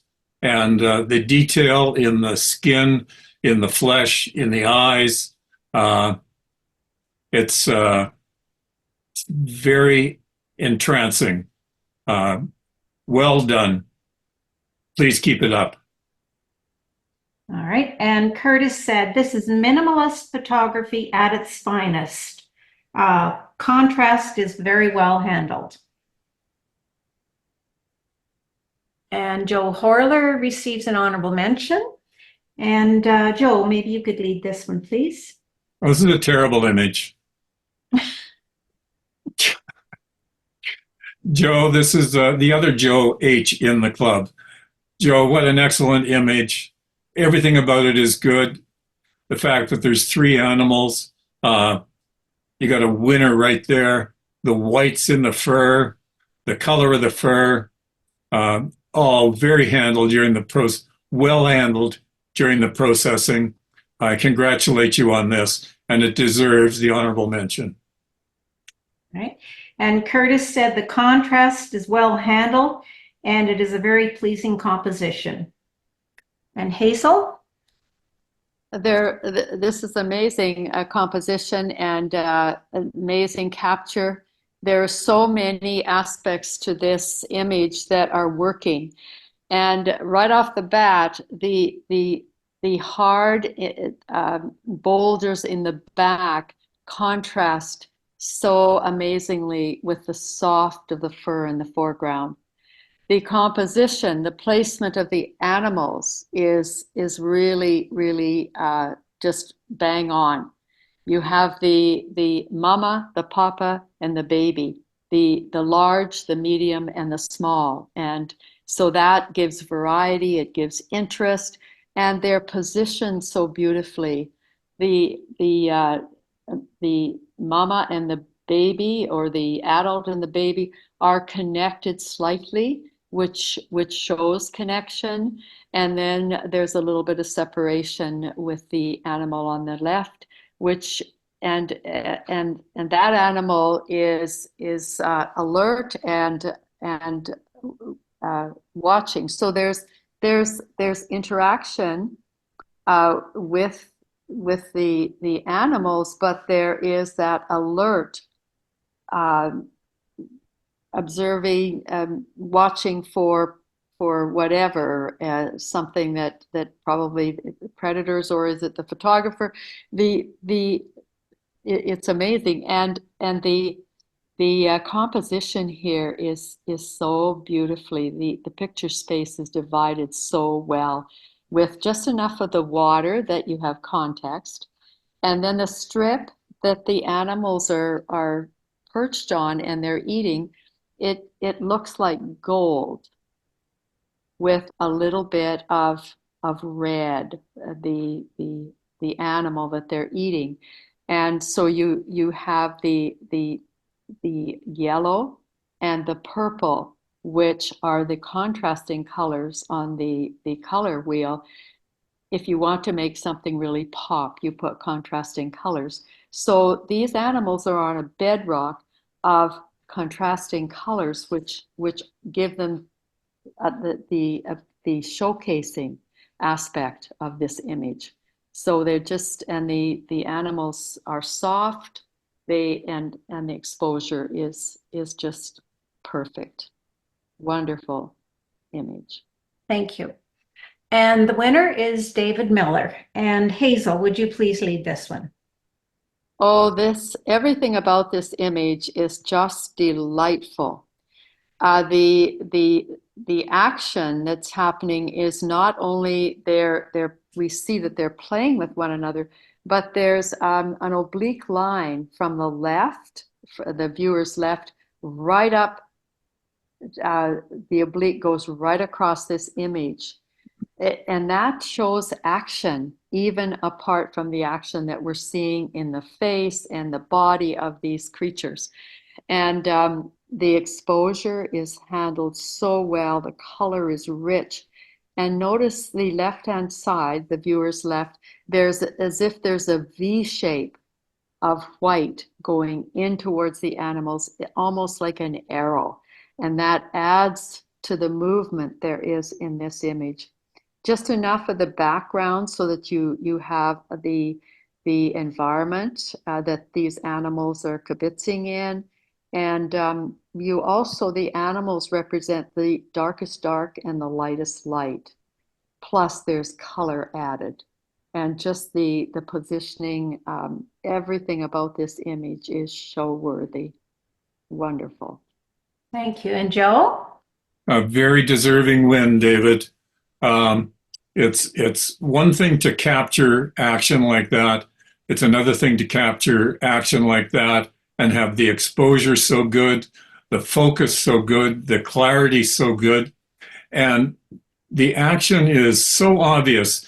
One of the early presidents of the club was William Botha, and it's for him that the trophy is named. And Willem came from South Africa, and he won gold medals in various countries for his photography. And he said that in Africa, when you're photographing the wildlife, you don't stand a chance to win anything if all the animals' feet are on the ground. The more feet are up in the air, the better chances you have of winning something.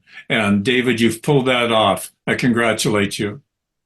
Now, before we go to level 4, we've gone a long time, but I want to take just 1 minute for everybody that's listening to honor Diana and the effort that she's put in over the last 10 days or so. You have no idea what has gone on in the background, pulling her hair out to trying to keep this all well organized and well oiled. And to get to this point tonight, I congratulate you, Diana. It was a tough go, but it was well worth it. Thank you. Yes. Thanks, Joe. I appreciate that.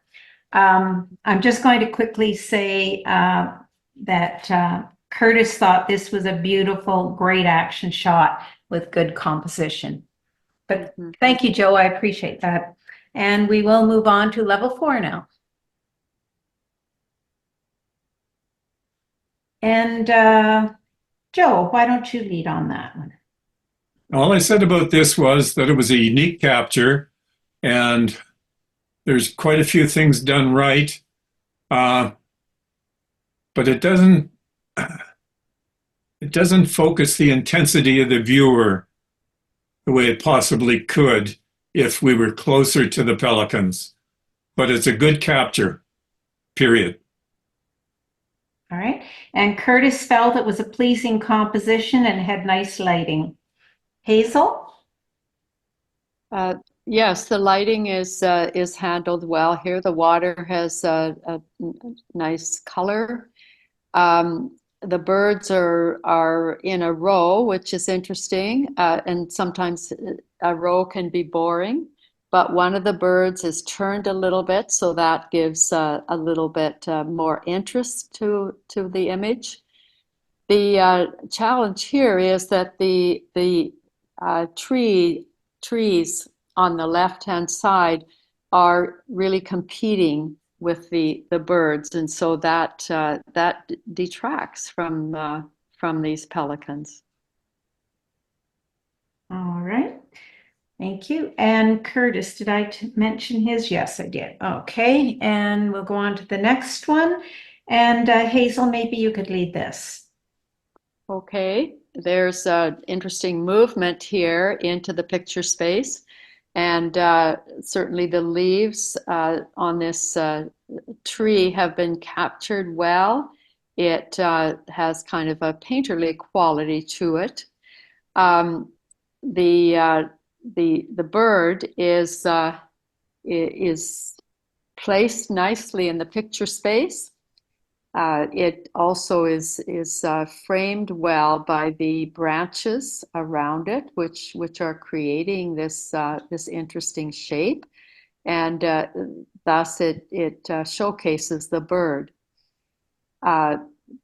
Probably to have a little bit more light on the bird, or a little more focus, so that the bird becomes a little bit more dominant. Right now, it's about the bird and the leaves are competing because they're relatively the same size. Also, the branch is going out of the corner, and that's something to guard against when you really lose part of the image when there's a line that goes out of the corner. So that would be something to watch. Okay. And Joe? It's a good image. Tough to capture a bird. This was taken at a distance, I suspect. Good framing with the bent branches and whatnot. I know I read once that if you're attempting to show a bird from, in particular, this kind of distance, the birds have very narrow heads. And so in this case, the hawk, the head tends to disappear because it just zooms up to a point. And I know because I read that article years ago, I often wait for the bird to look either left or right and to get a profile of the head. And it makes it more clear what we're dealing with. But in all aspects of it, well, the clarity is good, the color development is good. It was a good capture. Right. And Curtis's only comment was the tree is more prominent than the bird. Mm-hmm. And next up, Joe, would you please lead this one? A pleasing sense of environment, good color, good clarity. You can experiment with cropping, but the way it is, it makes me smile. It's a toucan, and I just love the bill on a toucan. And no matter when you see one and from how far, it's a treat. I like what I'm seeing. It was graded quite high numerically. Thanks, guys. All right. And Curtis's comment was there's strong color and it has nice lighting. And Hazel? Yes, most of what has been said, I would agree with. Certainly, it is nicely positioned in this picture space. The bird is colorful, as has been mentioned, and also it's in its environment. And the surrounding tree that it's perched in is nice and crisp. It's been well captured. The challenge here is that the right-hand side is where the eye wants to go, because we always, as humans, we look when something is faded or diffused or soft. It's where the eye spends too much time trying to decipher what is that and why is it included in the picture space. And this image would be stronger if the if the crop would have if you could have cropped so that you would either bring everything into focus, but probably the right-hand side is very different from the left-hand side.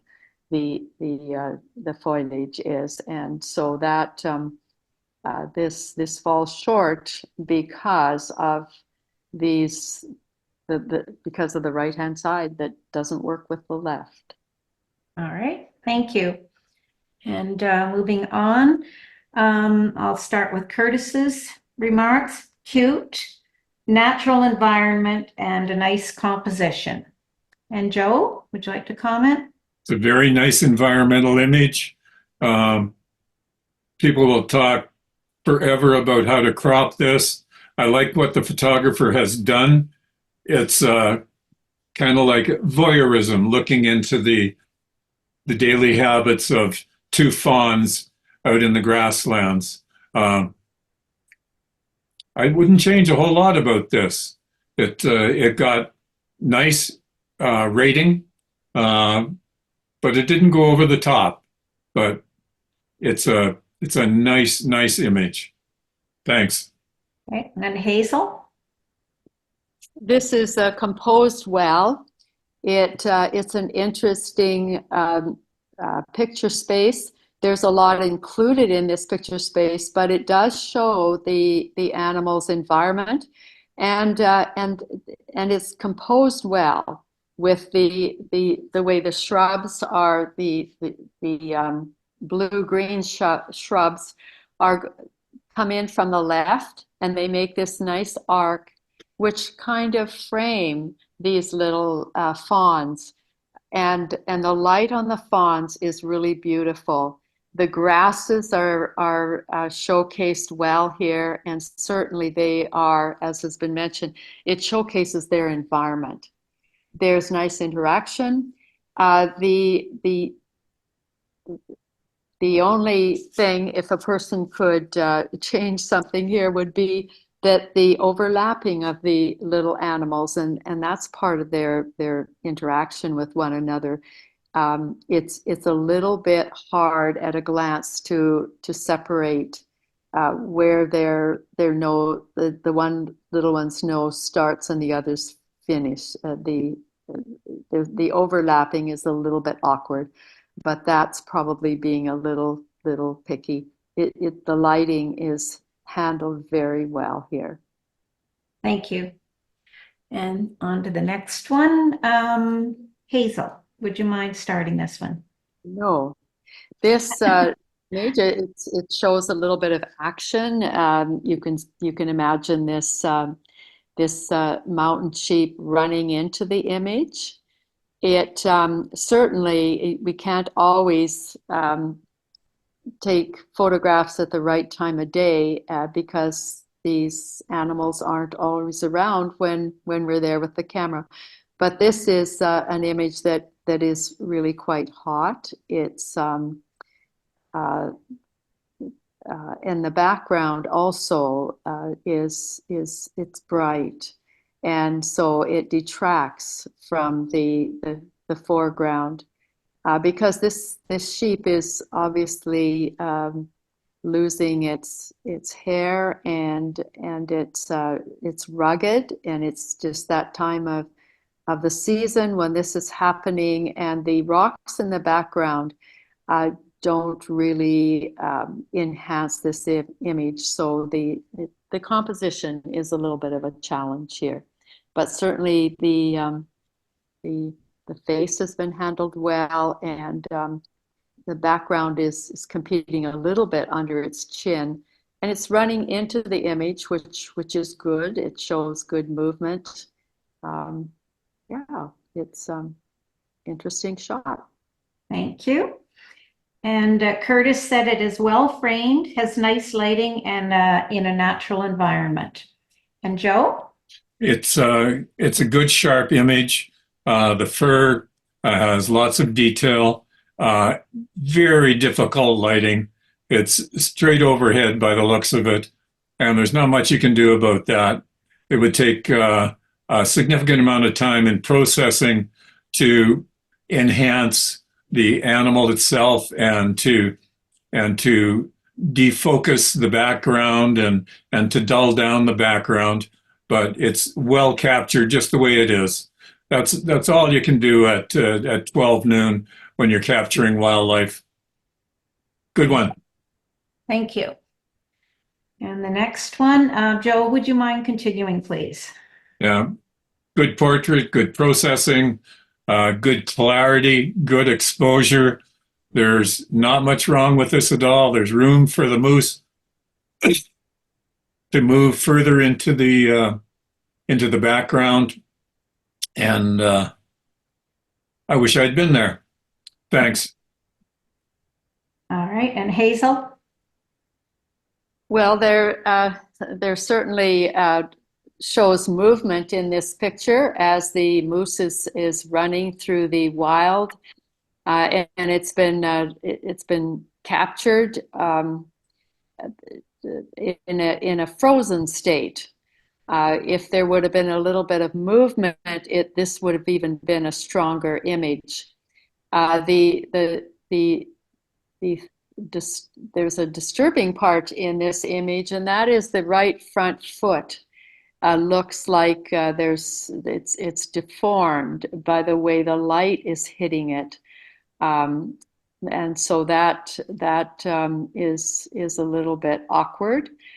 To see a little bit more light on the moose's head would have been better. It's quite a dull time of the day, and a few things in the background, like the tree at the back of the rump of the animal, doesn't enhance this image either. All right, thank you. And Curtis felt it was a nice action shot, sharp and in the natural environment.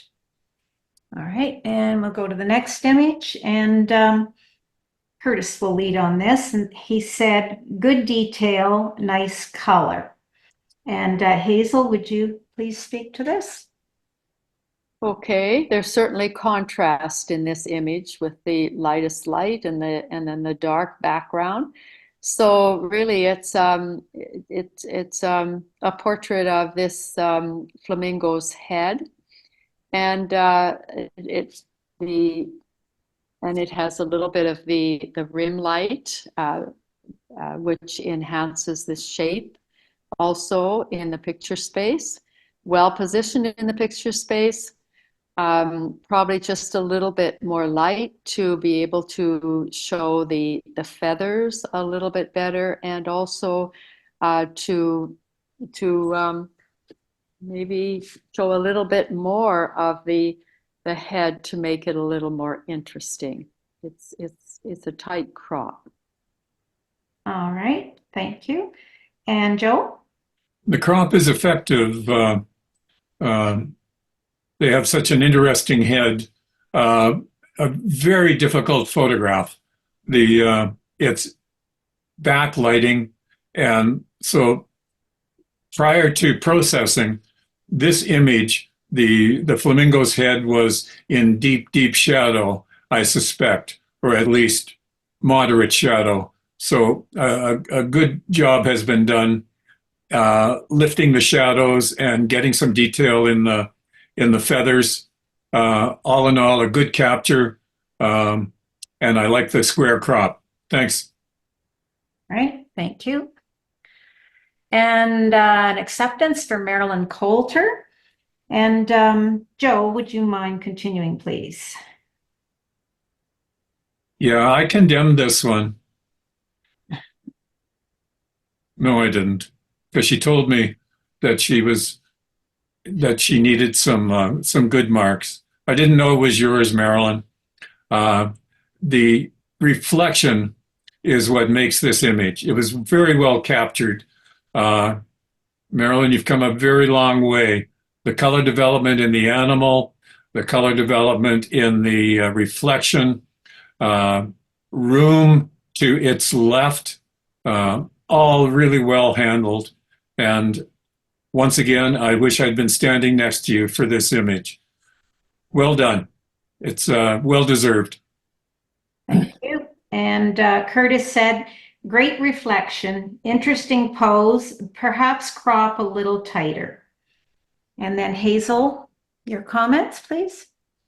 Yes, the positioning here is beautiful. You have a little bit in the bottom left-hand corner, this little bit of land, which gives you a little bit of context.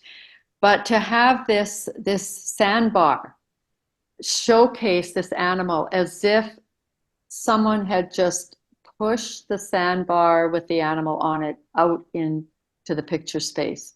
It has drama. It has movement because of this line that comes right out, and lo and behold, there's a lion on it.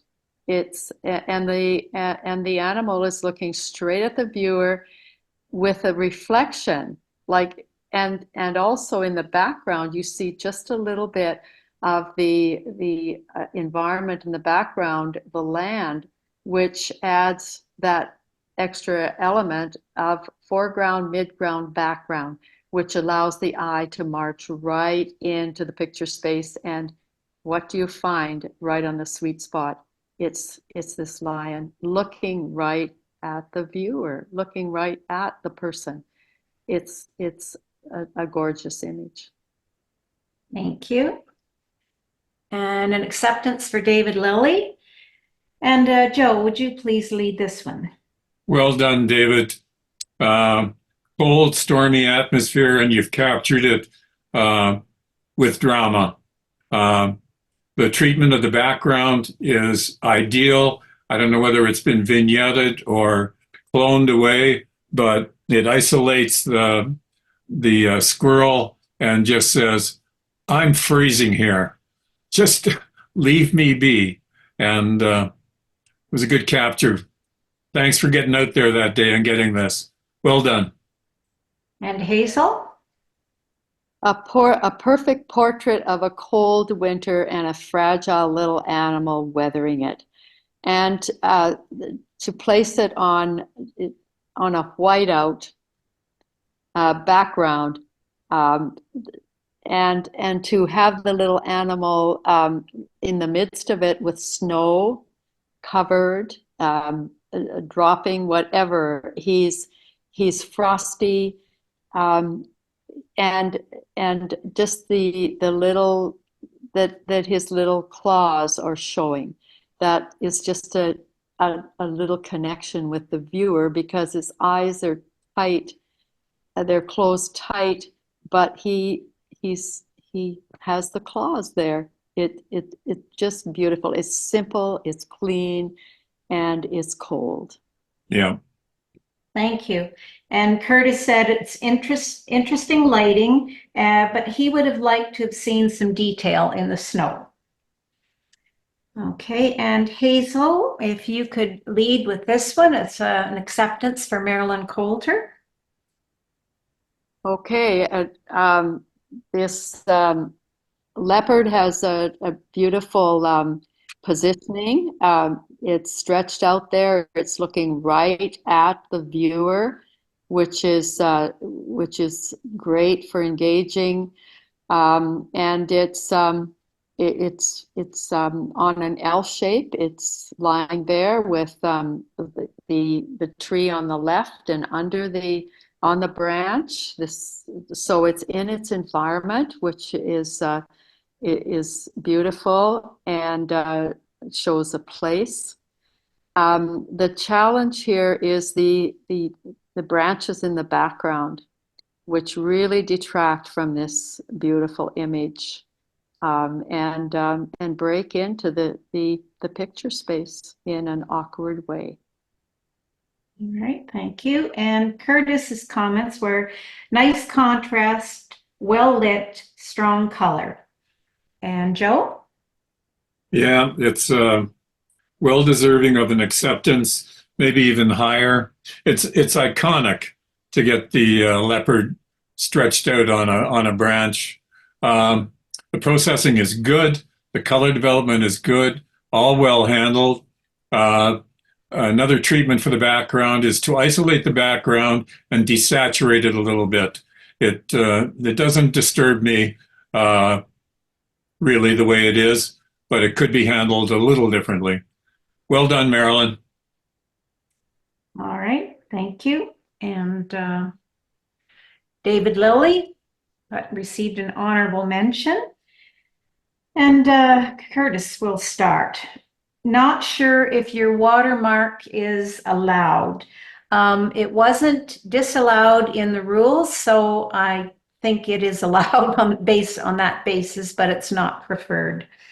And that comments from me as a coordinator. Nice. And he said that about the watermark, though, that it's not allowed. Nice photo, good composition. And then Hazel, could you please comment? This is an excellent photo, a good positioning. There's a little bit of space at the tail, at the top of the tail and the log.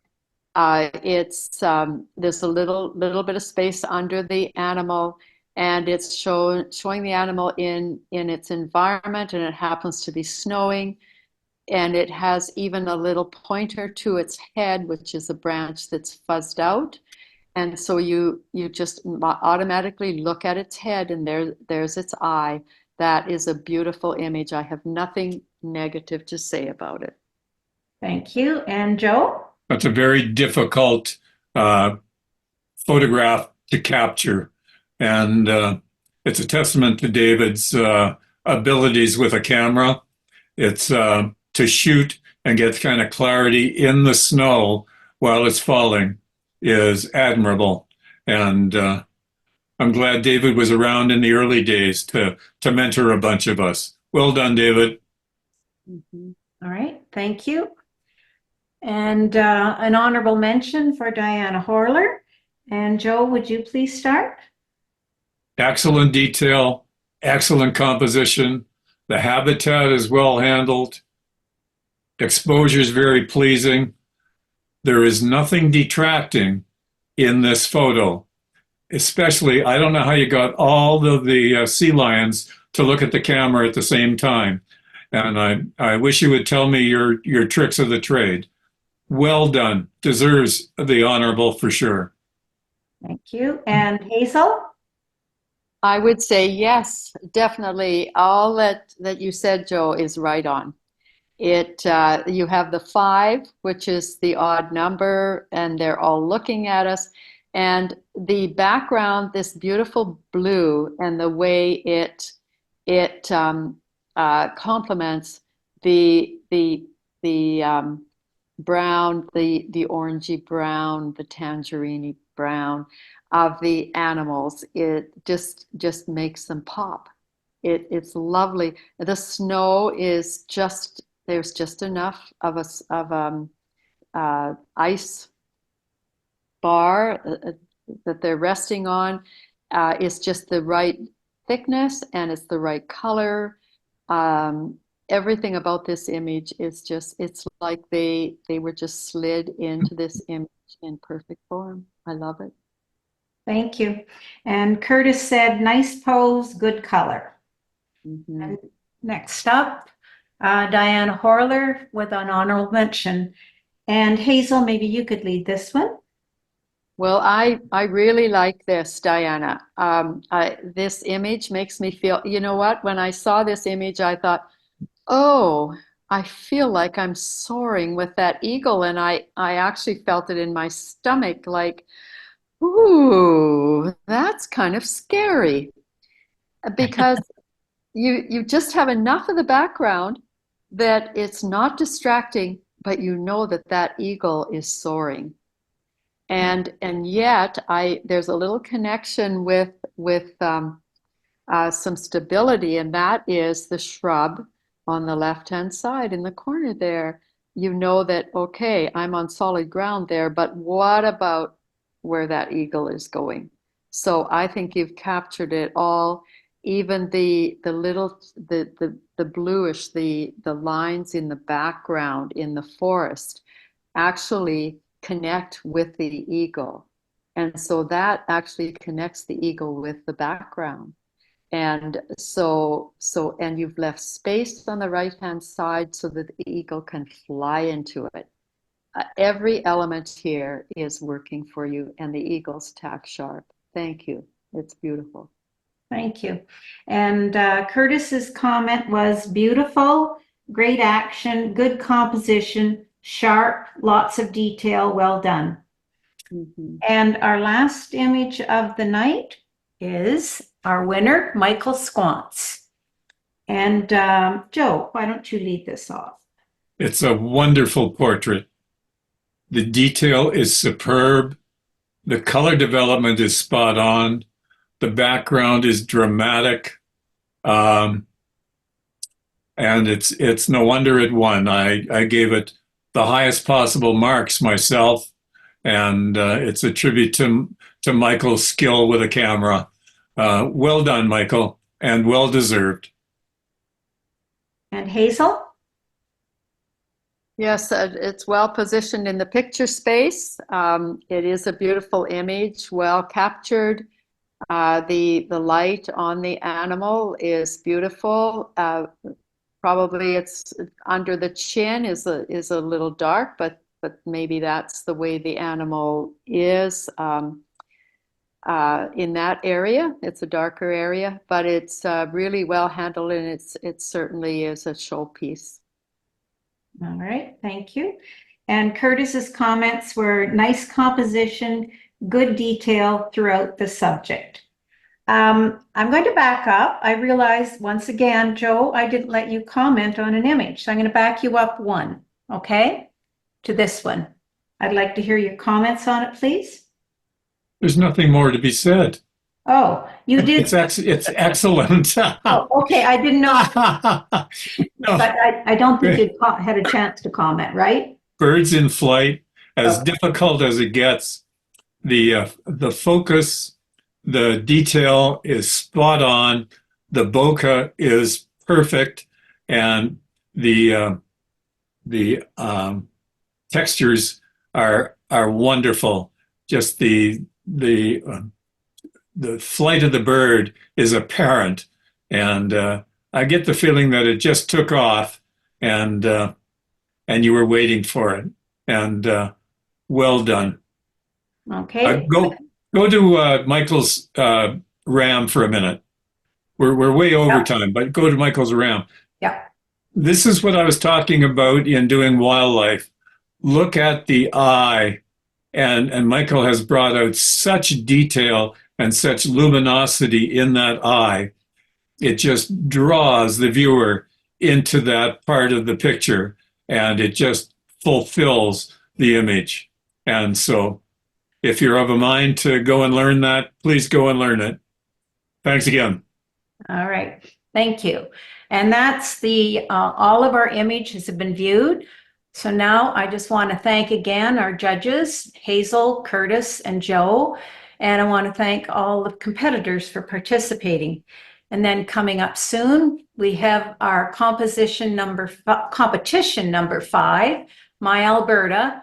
Submissions open on April 18th and close on April 23rd. Review will be April 30th, 2024. And that ends our slideshow. And so I'll quit sharing my screen. I don't know if, I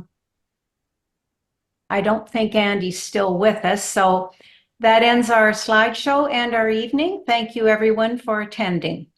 Thanks, Thank you, Diana. Diana. Okay. Good night. Good night. Bye. Night night. Thank you. Bye-bye. Thanks, Diana. Thank you. Well- Thanks. See you later, Joe. It's Take care, way past your David. bedtime. Take care. Take care. Bye. See you later, Bye-bye. Michael. Yeah.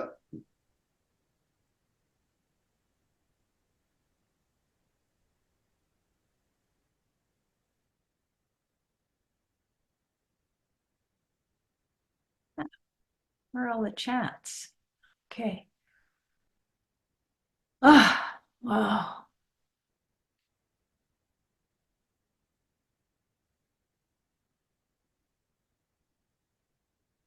Very well done, Diana. Oh, it's a lot of work. It is so long. Yeah. Long night. I am just going to take screenshots of the. You betcha. Well done, honey. I didn't screw it up too badly.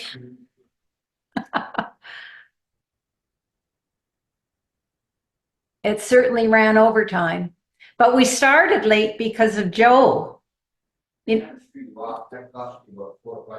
Oh, it did. And we waited a little bit. Yeah. Yeah. Wasn't necessary.